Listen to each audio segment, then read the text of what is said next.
सभी इस पे काम करेंगे। जो मनुष्य इस संगम युग पर ईश्वरीय ज्ञान लेकर अपने चित्त को शांत कर ले, वही बुद्धिवान है, ज्ञानवान है।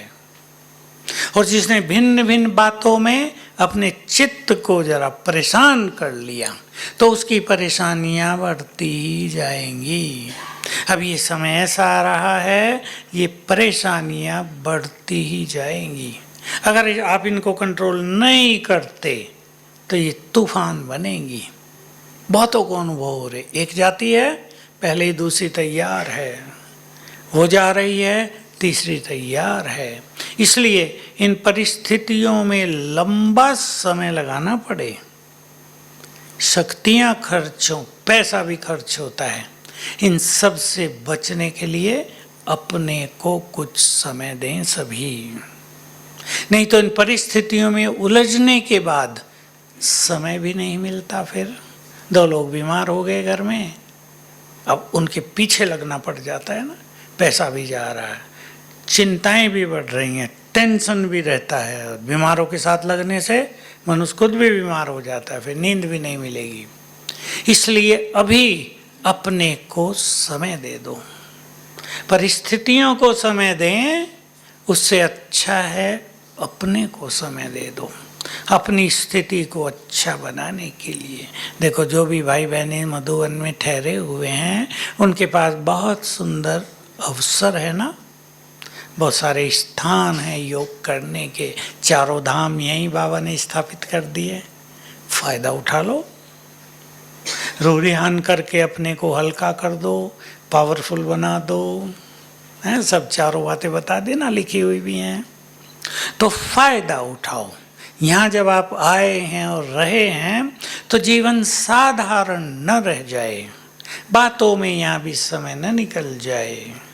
कई लोग आते हैं ना, यही देखते रहते हैं कहाँ क्या हो रहा है। अब तो खैर यहाँ नहीं, माताएं बहुत हैं, पर शांतिवन में जब बड़ा ग्रुप होता है 50-100 लोग तो ऐसे आएंगे ही 25,000 में से, जो केवल ये देखते हैं कहाँ क्या हो रहा है, कौन गड़बड़ कर रहा है यहाँ, उसका पता करना हमें पहले।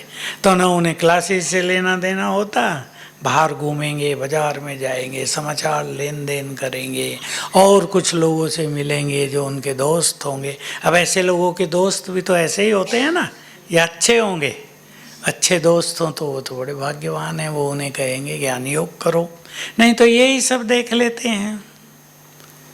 देखा खाने पे बहुत भीड़ लगी हुई है, यहाँ कोई ध्यान ही नहीं दे रहा। अरे भाई, जब 25,000 लोग हैं तो भीड़ तो लगेगी।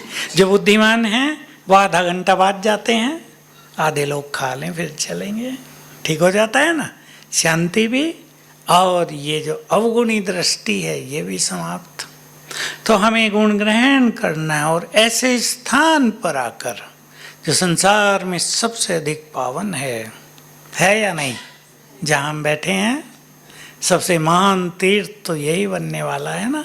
अब समय आ गया है, इसलिए महान तीर्थ ही आप ही नहीं बन जाएगा, कोई बाबा बोर्ड नहीं लगवा देगा बाहर की ये संसार का महान तीर्थ है।